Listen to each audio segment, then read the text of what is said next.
Hello বন্ধুরা, চলে আসলাম আরও একটি নতুন ভিডিও নিয়ে। আজকে কথা বলবো মোহনবাগান সুপার জায়েন্ট এসিএল টুতে খেলতে যায়নি, তার জন্য কি শাস্তি পেতে চলেছে মোহনবাগান, এবং সঞ্জীব গোয়েঙ্কা কি মোহনবাগানের ইনভেস্টর থাকবেন, তা নিয়ে আজকের ভিডিওতে আলোচনা করব। Welcome to my channel sports with Souvik. আর যদি ফেসবুকে দেখে থাকেন তাহলে অবশ্যই ফলো করবেন। তো চলুন ভিডিওটি শুরু করা যাক। তো অনেক দিন পর আজ ভিডিও করছি, পুজোর কারণে ব্যস্ত ছিলাম, ভিডিও করতে পারিনি। তো মোহনবাগান কিন্তু গত বছরের পুনরাবৃত্তি ঘটিয়ে আবারও এসিএল টুতে খেলতে গেল না ইরানে, এবং এই ইরানে খেলতে না যাওয়ায় মোহনবাগানের ফ্যান্সরাই কিন্তু মোহনবাগানের বিরুদ্ধে কথা বলতে শুরু করেছে। কেন বলবে না? ডুরান কাপ হারার পর না আমরা এএফসিকে আমাদের পাখির চোখ করেছি, এবং এএফসিতে আমরা বিরাট কিছু একটা করব, কোচ সহ গোটা ম্যানেজমেন্টের মধ্যে এরকম একটা কথাবার্তা ছিল বা এরকম একটা গুঞ্জন প্রকাশ্যেই তারা মিডিয়ায় এসে বলছিল যে এএফসিতে আমরা ফোকাস করছি, এএফসিতে আমরা ফোকাস করছি, আমাদের মূল ফোকাস এখন এএফসিতে। কোথায় গেল এএফসি? খেলতেই তো গেল না। আহালেফকের বিরুদ্ধে নিজেদের ঘরের মাঠে ওরকম একটি দুর্বল টিমের বিরুদ্ধে এভাবে হারলো, এবং তারপর খেলতে গেল না ইরানে।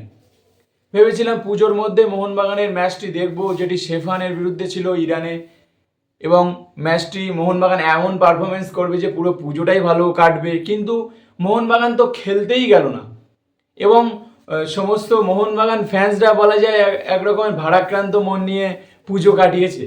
কারণ মোহনবাগানে এই পুজোর মধ্যে, এই কদিনের মধ্যেই যা চলছে, এক প্রকার সমর্থকদের মধ্যে বিদ্রোহ শুরু হয়ে গিয়েছে।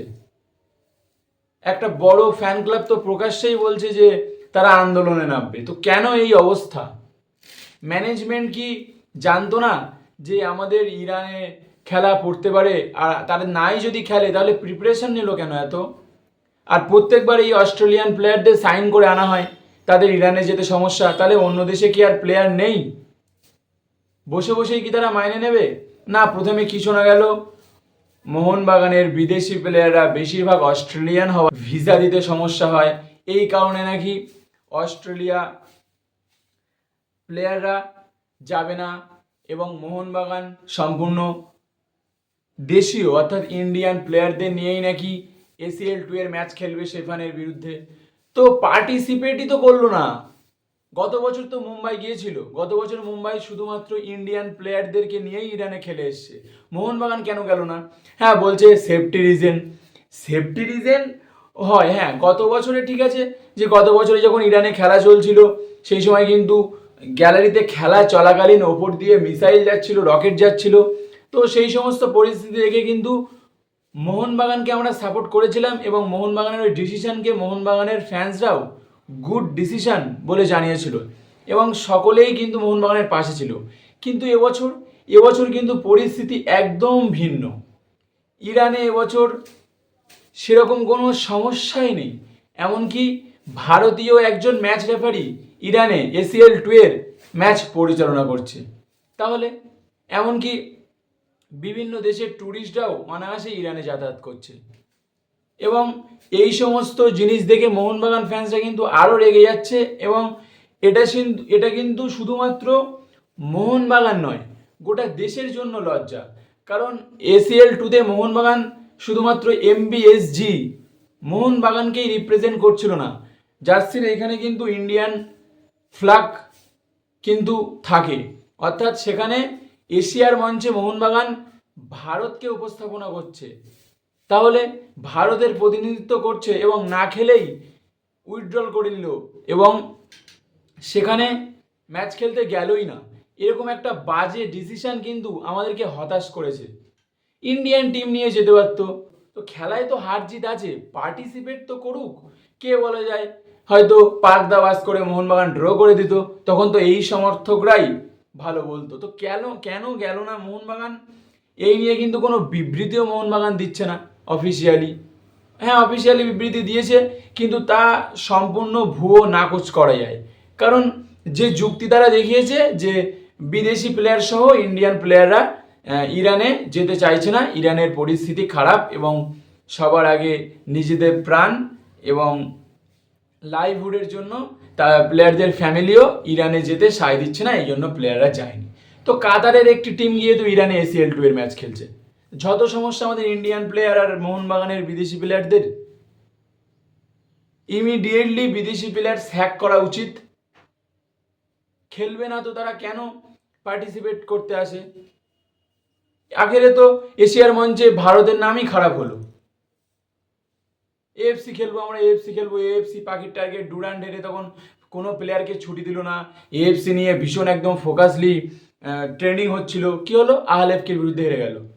সবাই বুক বাজছিল যে সেখানে গিয়ে মোহনবাগান এমন কিছু করবে, মোহনবাগান ইন্ডিয়ার নাম রোশন করবে।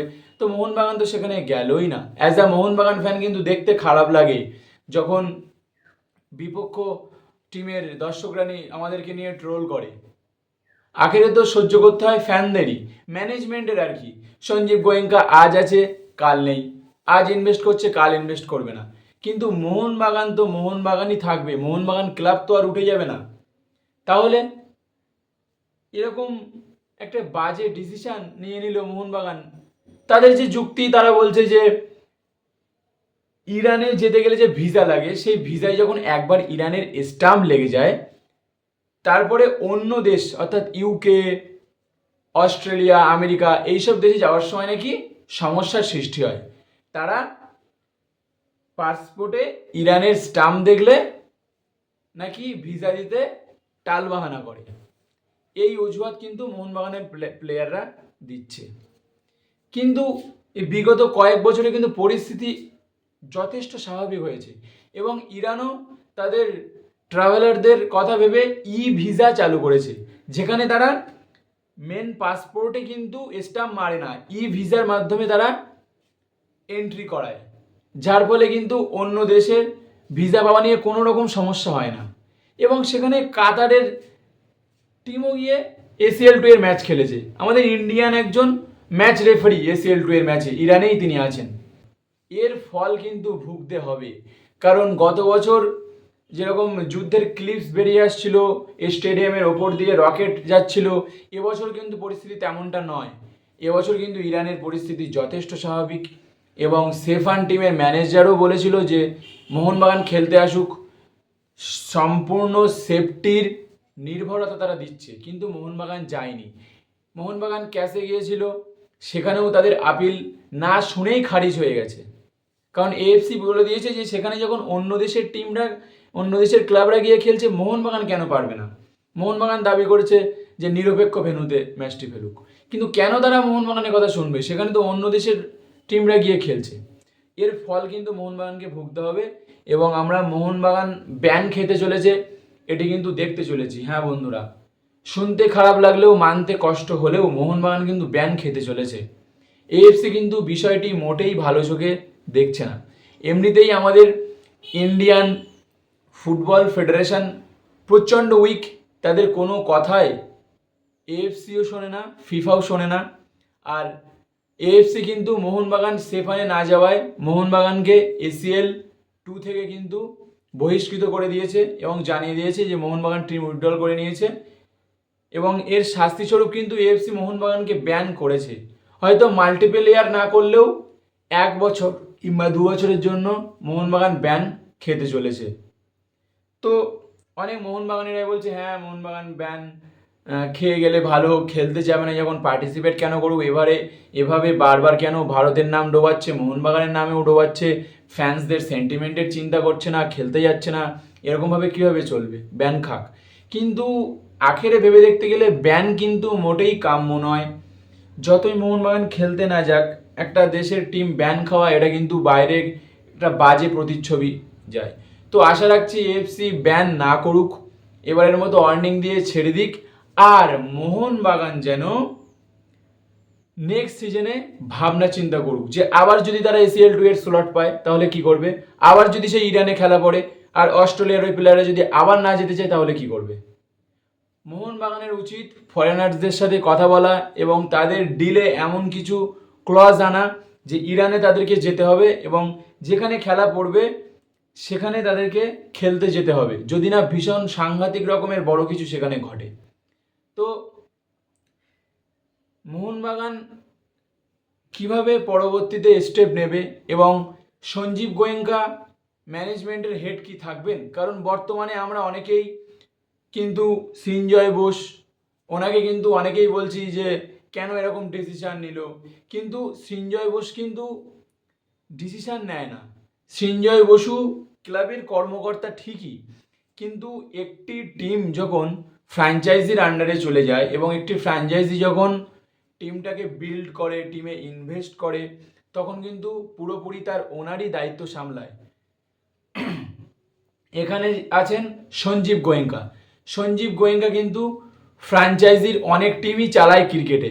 লখনৌ সুপার জায়ান্ট কিন্তু সঞ্জীব গোয়েঙ্কার মালিকাধীন, সেখানে তিনি কোটি কোটি টাকা বিনিয়োগ করেছেন। এমনকি ইংল্যান্ডের ম্যানচেস্টার সিটি, হ্যাঁ ম্যানচেস্টার সিটি যে ফুটবল ক্লাব, তার একটি ক্রিকেট টিমও আছে। এবং ইংল্যান্ডের 17 ওভারের একটি টি-20 লিগ হয় বা শুরু হয়েছে নতুন, সেখানে কিন্তু সঞ্জীব গোয়েঙ্কা ম্যানচেস্টার সিটির ক্রিকেট টিমটি তিনি কিনেছেন। এবং দেশের বিভিন্ন প্রান্তে ও বিদেশে, দেশে বলা ভুল, দেশে তো আইপিএলে তার টিম আছেই, এছাড়াও বিদেশের বিভিন্ন ফ্র্যাঞ্চাইজি টি-20 লিগে কিন্তু সঞ্জীব গোয়েঙ্কার টিম আছে। এবং সঞ্জীব গোয়েঙ্কার মোহনবাগানের শেষ কথা বলে। তো এই এসিএল 2-তে খেলতে না যাওয়ার পিছনে কিন্তু অনেকেই সিঁদুরে মেঘ দেখছে যে তাহলে কি সঞ্জীব গোয়েঙ্কা আস্তে আস্তে ফুটবল থেকে কিছুটা পিছিয়ে যাচ্ছে, কারণ যেভাবে তিনি এন্ট্রি নিয়েছিলেন ফুটবলে এবং মোহনবাগানে একের পর এক তারকা প্লেয়ার আনছিলেন, ভীষণ ইনভেস্ট করছিলেন এবং এএফসিতে কিছু একটা করে দেখানোর তাগিদ কিন্তু সঞ্জীব গোয়েঙ্কার মধ্যে দেখা যাচ্ছিল। কিন্তু বর্তমানে এআইএফএফ এর বিভিন্ন কর্মকাণ্ড এবং ভারতীয় ফুটবল যেভাবে চলছে, তাতে কিন্তু সঞ্জীব গোয়েঙ্কা নারাজ। সূত্র মারফত জানা যাচ্ছে এই ভারতীয় ফুটবল সিস্টেম নিয়ে সঞ্জীব গোয়েঙ্কা কিন্তু খুবই উদ্বিগ্ন এবং তিনি আর এগোতে চাচ্ছেন না, এমনকি তিনি আর ইনভেস্টমেন্টও নাকি করতে যাচ্ছে না বা কমিয়ে দিতে যাচ্ছে। এই কারণেই কি এএফসিতে খেলতে গেল না মোহনবাগান? সঞ্জীব গোয়েঙ্কা কি অন্যরকম কিছু প্ল্যান করছে? তিনি কি ফুটবলের প্রতি ধীরে ধীরে ইন্টারেস্ট হারাচ্ছে? তো দেখা যাক, ভবিষ্যৎ কথা বলবে এবং ভবিষ্যতে ম্যানেজমেন্ট কি সিদ্ধান্ত নেয় এবং সঞ্জীব গোয়েঙ্কা কন্টিনিউ করেন কিনা তা নিয়ে কিন্তু বিস্তর জলঘোলা চলছে এবং চলবে। তো দেখা যাক পরবর্তীতে আমরা কি দেখতে পাই এবং মোহনবাগান কিভাবে আস্তে আস্তে এই জটলা কাটিয়ে আবার পুরনো ছন্দে ফিরতে পারে। আমার চ্যানেলে নতুন হয়ে থাকলে অবশ্যই লাইক করবেন আর সাবস্ক্রাইব করে বেল নোটিফিকেশন আইকনটি ক্লিক করতে ভুলবেন না। আর যদি ফেসবুক থেকে দেখে থাকেন তাহলে অবশ্যই ফলো করবেন।